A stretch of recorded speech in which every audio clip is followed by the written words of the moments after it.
جی قمر مہدی صاحب، آپ انوائرمنٹلسٹ بھی ہیں، آپ سمجھتے ہیں کہ جو ایک ایکو سسٹم ہوتا ہے کسی بھی علاقے کا، شہر کا، اس کے لیے کتنا ضروری ہے کہ آپ میک شور کریں کہ اربن فارسٹری جو ہے وہ درست ہو اور ایسے درخت لگے ہوئے ہوں اس علاقے اور اس شہر میں کہ نہ صرف وہ انوائرمنٹ کو بہتر بنائیں، ماحول کو صاف کریں، انسانی صحت کا خیال رکھیں، بلکہ پرندوں اور جو دوسری زندگی ہے اس کو بھی۔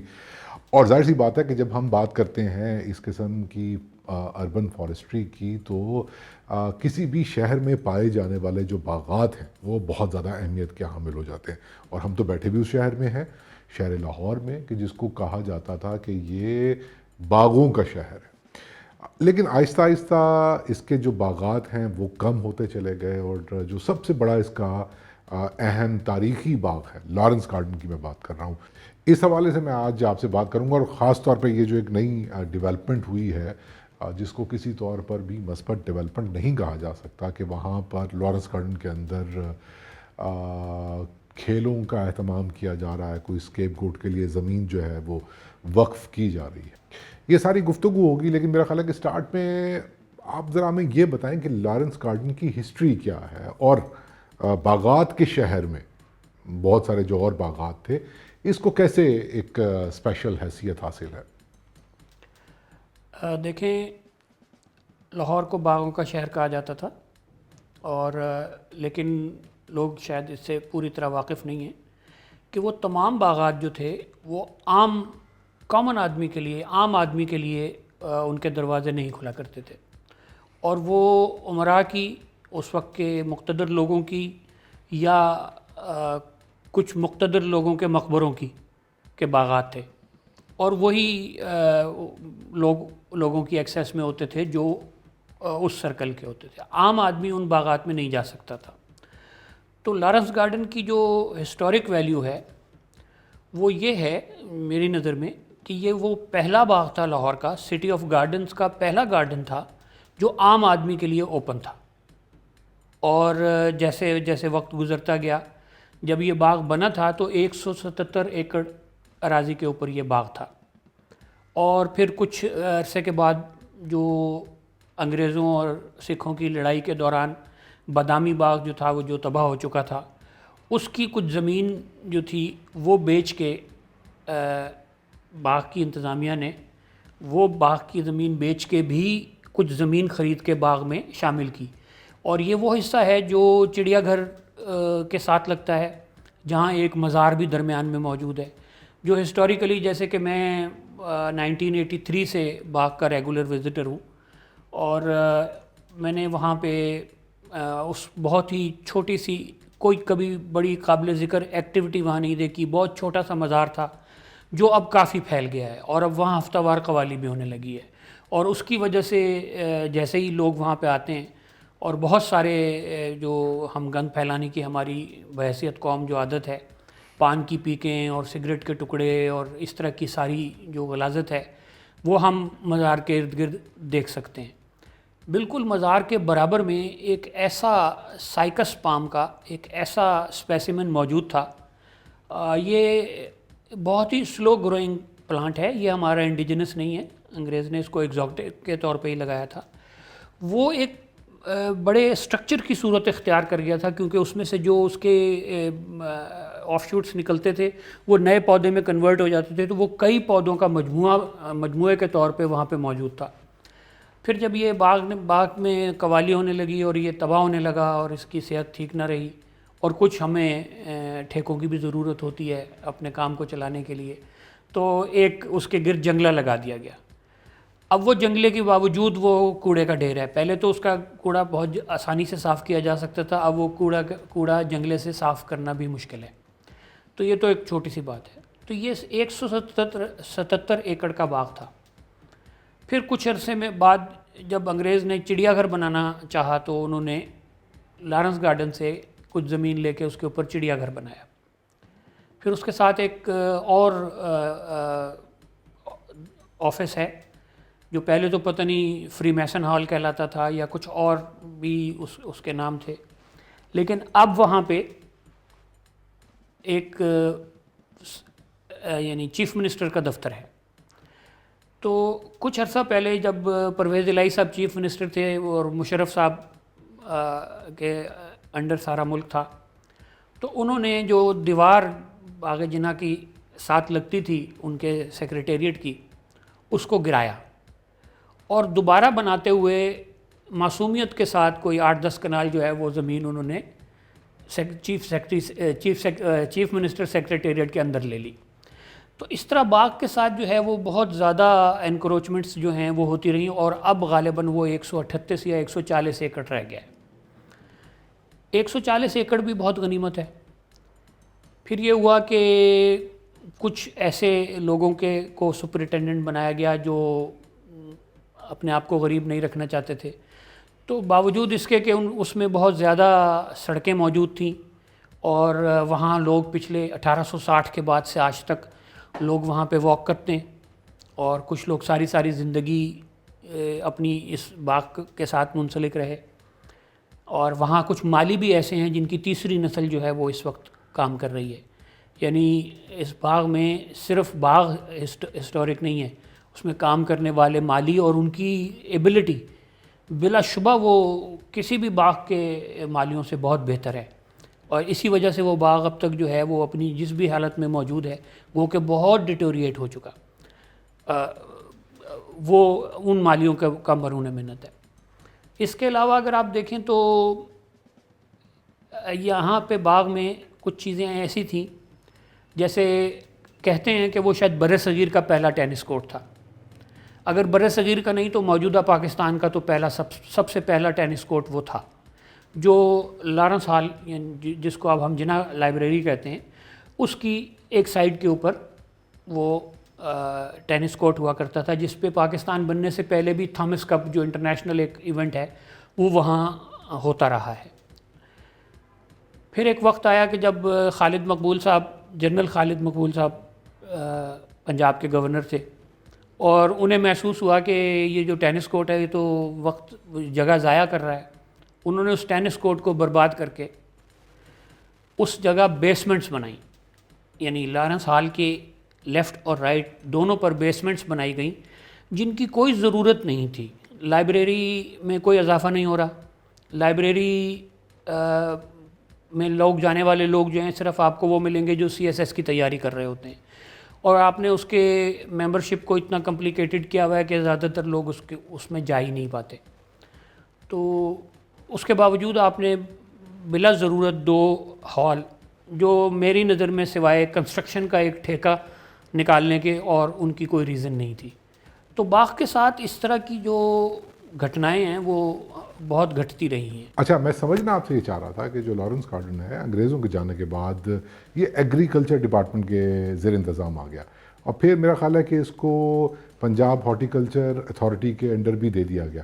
جی، اب یہ جو نئی سپورٹنگ ایکٹیویٹی ہونے جا رہی ہے یہاں پہ، یہ PHA کروا رہی ہے. جی بالکل ایسا ہے کہ یہ ہسٹوریکلی انگریز کے زمانے سے یہ ایگریکلچر ڈپارٹمنٹ کا حصہ تھا، اور وہی اس کو مینیج کرتے تھے. اور اس میں مختلف لوگ جو ہیں وہ اس طرح کی انکروچمنٹس جو ہیں وہ کرتے رہے. پھر جو کچھ عرصہ پہلے جب شہباز شریف صاحب چیف منسٹر تھے تو انہوں نے اس کو اٹھا کے PHA کے حوالے کر دیا. تو وہاں ایک یہ مسئلہ پیدا ہوا کہ PHA جو ہے اس وقت تک بطور ادارہ ایک اللیگل ادارہ تھا، نہ اس کا کوئی گورنر کا آرڈیننس تھا، اور اس ادارے کا نہ ہی کوئی ایکٹ آف پارلیمنٹ موجود تھا، اور یہ کیس کورٹ میں بھی تھا. تو چونکہ وہ یہ لشاری صاحب نے ایز کمشنر لاہور کریٹ کیا تھا، اور وہی اس کے پہلے DG رہے، تو اس کی لیگل حیثیت نہیں تھی. تو ایک سوال یہ پیدا ہوا کہ وہ جو امپلائیز ایگریکلچر ڈپارٹمنٹ کی جو امپلائیز ہیں ان کی جاب جو ہے وہ پینشنیبل ہے، اور جو مالی ہیں وہ نہ صرف پینشن لیتے ہیں بلکہ 1974 سے آنورڈ ان مالیوں کا کے ساتھ ایک یہ معاہدہ حکومت نے کیا کہ جو مالی وفات پا جائے گا اس کے کسی ایک بچے کو اس کی جگہ نوکری دی جائے گی. اسی وجہ سے آج جو ہیں وہ باغ میں جو مالی کام کر رہے ہیں ان میں سے کچھ مالی جو ہیں وہ تیسری نسل کے مالی ہیں جو اسی باغ میں کام کر رہے ہیں، اور بہت سارے مالی ایسے ہیں جو پیدا بھی اسی باغ میں ہوئے ہیں جہاں ان کی بیرکس ہیں. تو یہ ایگریکلچر ڈپارٹمنٹ کے ساتھ یہ مسئلہ شروع ہوا کہ پھر ان امپلائیز کا کیا مستقبل ہوگا, کیونکہ پی ایچ اے کے تو ملازمین کانٹریکٹ پہ ہوتے ہیں اور وہ گورنمنٹ امپلائیز نہیں ہوتے. تو پھر اس مسئلے کو انہوں نے کسی طریقے سے ریزالو کیا اور پھر یہ طے پایا کہ باغ جو ہے وہ ایگریکلچر ڈپارٹمنٹ کے ہی پاس رہے گا اور اس کے امپلائیز اور سارے لوگ جو ہیں وہ ایگریکلچر ڈپارٹمنٹ کے ہی امپلائی ہوں گے, لیکن اس کا انتظام جو ہے وہ پی ایچ اے کرے گا. اچھا, اگر میں اس سچویشن کو مد نظر رکھوں تو ابھی جو ریسنٹ ڈیولپمنٹ ہوئی ہے, جو اسکیٹ گوڈ کے لیے ایک زمین مختص کی گئی ہے, یہ پی ایچ اے کی طرف سے کی گئی. جی بالکل. تو وہ تو قانونی طور پہ مجاز نہیں ہے کہ جی بالکل بالکل. جو ہم نے اس سلسلے میں جو ریٹ پٹیشن کی ہے اس میں بھی ہمارے جو گراؤنڈز ہیں اس کو چیلنج کرنے کے وہ یہی ہیں. اچھا, ایک تو میں اگر تھوڑا سا وقت مجھے ملے تو میں وہ جو continuity of destruction of Lawrence garden ہے میں اس کو آپ کو بتانا چاہتا ہوں. ہاں. تو جیسے چیف منسٹر صاحب نے اپنے دفتر میں ایکسٹینشن کرنے کے لیے دیوار گرا کے 8-10 کنال اندر لے کے اور منا بھائی کی طرح بازو والی دیوار گرا کے تو بازو والا کمرہ اندر لے لیا, تو اسی طرح کی اس کے ساتھ اور بھی چیزیں ہوتی رہیں. ضیاء الحق صاحب نے ڈاکٹر اسرار کو یہاں ایک مسجد الاٹ کر دی اور اس کے ساتھ گو کہ وہاں جناح لائبریری جیسی بڑی لائبریری موجود ہے جو پاکستان میں شاید چند لائبریریاں اس لیول کی ہوں گی. تو اس کے باوجود وہاں انہوں نے دارالسلام کے نام سے ایک نئی لائبریری بھی بنا لی. پھر اس کے بعد وہاں ایک ہسٹوریکلی ایک کلب کو بھی جگہ دی گئی ہے جس کو کاسموپولیٹن کلب کہتے ہیں. وہ بھی آئے دن زیادہ جگہ ڈیمانڈ کرتا رہتا ہے جس کو ریفیوز کیا گیا. پھر اسی طرح اب اگر آپ اسی جیسے میں نے آپ کو بتایا کہ گورنر صاحب نے 2 ہال نئے کریٹ کر دیے. پھر ایک بار ایسا ہوا کہ گورنر ہاؤس سے جو نالا جو ہے گندا نالا گزرتا ہے جو وہاں پہ انہوں نے اس کو ڈھانپ رکھا ہے اور وہ پیچھے سے آ رہا ہے اور پھر اس کے بعد وہ مال روڈ کے نیچے سے گزر کے لارنس گارڈن میں داخل ہوتا ہے اور لارنس گارڈن سے نکل کے لارنس روڈز پہ پھر برڈ ووڈ روڈ کی طرف نکلتا ہے اور پھر وہ ملتان روڈ پہ کھاڑک پہ جا کے نکلتا ہے. تو وہ گندا نالا جو ہے وہ کراس کرتا ہے. تو جب ان کے دورے گورنری میں ایک دفعہ اس نالے کی صفائی کی جانے لگی تو ان کو بہت انٹرسٹ پیدا ہوا اور انہوں نے پوچھا کہ یہ نالا کہاں جاتا ہے. انہیں بتایا گیا کہ یہ یہاں لارنس گارڈن سے گزر کے آگے جاتا ہے. تو انہوں نے کہا کہ اس کی لارنس گارڈن میں بھی صفائی کی جائے. تو جو مشینری انہوں نے لارنس گارڈن میں نالے کی صفائی کے لیے منگوائی وہ اتنی بڑی تھی جو اس سپیس میں چل نہیں سکتی تھی, لہٰذا صرف اس مشینری کے چلنے کو پاسبل کرنے کے لیے بے شمار درخت کاٹ دیے گئے. تو یہ لارنس گارڈن جو ہے وہ اس کے فوراً بعد سے انگریز کے جانے کے فوراً بعد سے یہ اس یعنی انکروچمنٹ کا شکار ہے. پاکستان بننے کے فوراً بعد اس کو جم خانہ کلب قرار دے دیا گیا اور پھر جب جم خانہ کلب کو ختم کر کے ذوالفقار علی بھٹو نے اس کو جناح لائبریری کا وہ نام دیا اور اس کو اٹھا کے جم خانہ کلب کو اٹھا کے گولف کلب کے اندر شفٹ کیا گیا جو آج تک وہیں موجود ہے. تو یہ آج جو انکروچمنٹ ہے لارنس گارڈن کے ساتھ وہ نئی ہے. اچھا, اب اگر ہم ریسنٹ اس میں آ جائیں تو آپ دیکھیں کہ یہ چیف منسٹر کی انکروچمنٹ کے بعد کے واقعات میں جو چیز آتی ہے وہ یہ کہ ابھی ریسنٹلی واسا نے ایک پلان بنایا کہ جو ارد گرد کے علاقے ہیں ان کا اسٹرام واٹر جو ہے اس کو جمع کیا جائے اور اس کو ابھی تک جو کچھ ہو رہا ہے وہ اسٹرام واٹر کو جمع کیا جاتا ہے اور پھر ایک پمپ کے ذریعے 400 میٹر دور ایک نالے کے اندر ڈال دیا جاتا ہے. وہی نالا جو گورنر ہاؤس سے گزر کے لارنس گارڈن سے گزر کے اور آگے جا رہا ہے اس نالے میں ڈالا جاتا ہے. تو وہ ایک بالکل عجیب و غریب سا پلان تھا. جو اسٹرام واٹر آپ سڑکوں سے اکٹھا کریں گے, بارش کا پانی جب سڑکوں سے ہوتا ہوا اس میں جائے گا تو وہ صاف پانی نہیں ہوگا اور وہ پودوں کو دیے جانے کے قابل پانی نہیں ہے. تو ایک تو پہلے سب سے بات یہ کہ اس کا تعلق باغ کو پانی دینے کے کسی پروجیکٹ سے نہیں ہے. پھر یہ سمجھ نہیں آئی ہمیں کہ واسا کا کیا تعلق ہے اور اس کی واسا کی کیا اتھارٹی ہے کہ وہ لارنس گارڈن کی زمین کو. تو ایسا محسوس ہوتا ہے کہ لارنس گارڈن جو ہے وہ ایک لاوارث سی چیز ہے جس میں جب چیف منسٹر کا دل کرتا ہے وہ دیوار گرا کے 10 کنال اندر لے لیتا ہے, جب کسی اور کا دل کرتا ہے تو وہ ایک مسجد جو ہے کسی مولوی کو الاٹ کر دیتا ہے اور وہاں جمعے والے دن ساری سڑکیں جو ہیں اس کی کھول دی جاتی ہیں اور وہاں ٹریفک ہوتی ہے اور وہاں گاڑیاں اندر آتی ہیں. تو ایک یہ کیا گیا. پھر اس کے بعد اب واسا نے یہ کیا, اور جیسے میں نے آپ کو بتایا کہ وہ 2 سیکٹریز کے دفتر بننے لگے تھے, جس پہ بس ہمیں سسٹم سے تو ہمیں کوئی اچھی امید نہیں ہے, لیکن اتفاقاً جو ہماری ریٹ پٹیشن جو سیٹ اسائڈ کر دی گئی تھی اس کی ریویو پٹیشن میں 2 جج صاحبان نے ہمیں اس کے اوپر سٹے دے دیا, اور وہ انسٹیٹیوٹ اور دفاتر جو ہیں وہ اب تک نہیں بن سکے اور ہمارا سٹے جو ہے وہ برقرار ہے. جی اب ریسنٹ جو ڈیولپمنٹ ہے وہ یہ ہے کہ چونکہ یہ باغ جو ہے پی ایچ اے کے زیر انتظام ہے, اور پی ایچ اے کا وجود جو ہے وہ اس پہ قائم ہے کہ انہوں نے ہولڈنگ کتنے مہنگے بیچنے ہیں اور ریونیو کتنا اکٹھا کرنا ہے. تو انہوں نے باغ میں ایک اسکیٹ بورڈ کا جو ہے وہ پلان بنا لیا. اچھا, پلان بنائے جا سکتے ہیں, اور ڈیولپمنٹ کے لیے پنجاب گورنمنٹ کے پاس, پاکستان گورنمنٹ کے پاس پورا ایک پروسیجر لیڈ آؤٹ ہے کہ جب آپ کوئی پروجیکٹ بنانا چاہتے ہیں تو آپ پہلے تو آپ کو اسے جسٹیفائی کرنا ہوتا ہے کہ یہ کیوں ضروری ہے, آپ اسے کیوں بنانا چاہتے ہیں. پھر جب آپ یہ طے کر لیتے ہیں کہ یہ کیوں بنایا جائے, تو پھر آپ کو یہ دیکھنا ہوتا ہے کہ اس کے بنانے سے کوئی انوائرمنٹل ہیزرڈ تو نہیں کریٹ ہوگا. تو ہم اسے EIA کہتے ہیں, انوائرمنٹ امپیکٹ اسیسمنٹ, وہ کی جانی ضروری ہے. اور وہ اس کا جو پروسیجر ہے وہ یہ ہے کہ پہلے کی جاتی ہے, پھر اس کا کریٹیک ہوتا ہے, اور پھر اس کریٹیک کو ایک پبلک میٹنگ میں لوگوں کے سامنے رکھا جاتا ہے اور اس پہ ڈیبیٹ ہوتی ہے. اور اگر پبلک اسے ریجیکٹ کر دے تو وہ پروجیکٹ جو ہے وہ شیلف ہو جاتا ہے. اچھا, آپ یہ کہنا چاہ رہے ہیں کہ اس قسم کے کسی بھی پروسیجر کو ملحوظ خاطر نہیں رکھا گیا, تو اب کس مرحلے پر ہے وہ بنانے جا رہے ہیں؟ جی میں آپ کو بتاتا ہوں. ہمیں اس کے بارے میں اس وقت پتہ لگا جب ایک کنسٹرکشن کمپنی نے آ کے ایک سائٹ ایک ایریا کو ڈیمارک کیا اور اس کے گرد سبز جالیاں لگا دی.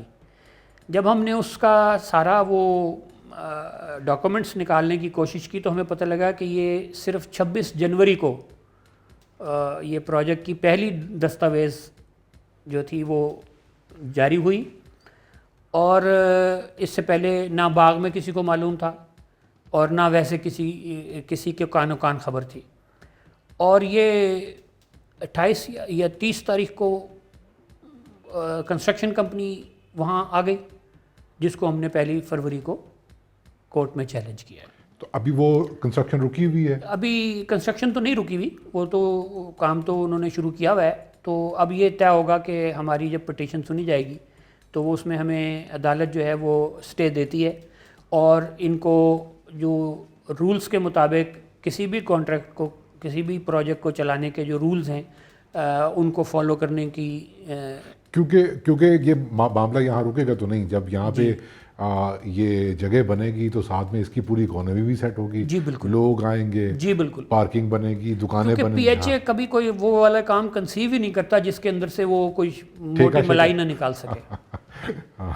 تو آخری بات, میں یہ بڑی کمپلیٹ آئی تھنک کمپریہنسو گفتگو ہو گئی. یہ جو ایکٹیویزم ہے جو جڑا ہوا ہے باغات, ماحول, کسی بھی طریقے سے شہروں کے انوائرمنٹ کو بچانے کے لیے, اس انوائرمنٹ ایکٹیویزم کی اگر بات کریں, آپ خود بھی ایکٹیوسٹ ہیں اس حوالے سے, تو آپ کو لگتا ہے کہ اب آہستہ آہستہ سوشل میڈیا کے آنے کے بعد پرٹیکولرلی ویسے ایک اس طرح کی سمجھ, اس طرح کی فہم آ رہی ہے کہ جو لوگ جو اس کو اپرچونٹی سمجھ رہے ہیں, یہ ایک ٹیمپٹنگ زمین پڑی ہوئی ہے کہ کسی نہ کسی طریقے سے آ کے قبضہ کر لیں, پیسے بنا لیں, تو ان کے سامنے کھڑا ہونے کی, ان کے ساتھ ریزسٹ کرنے کی ماحول دشمن کاوشوں میں لوگ ساتھ مل رہے ہیں, آگے آ رہے ہیں؟ جی بالکل ایسا ہے. اور جب بھی ہم کوئی اس طرح کا کام کرتے ہیں تو اس میں بہت سارے لوگ ایسے ہوتے ہیں جو ہمارے ساتھ چلتے ہیں, اور مطلب یہ کہ ہم لوگوں کے ساتھ چلتے ہیں اور اس شہر کو بچانے کے لیے کام کرتے ہیں. کوئی تنظیم ہے دیکھیے تنظیمیں تو بنتی ٹوٹتی رہتی ہیں. ہم نے کسی زمانے میں ایک تنظیم تھی جس کو ہم نے شروع کیا تھا لاہور بچاؤ کے نام سے.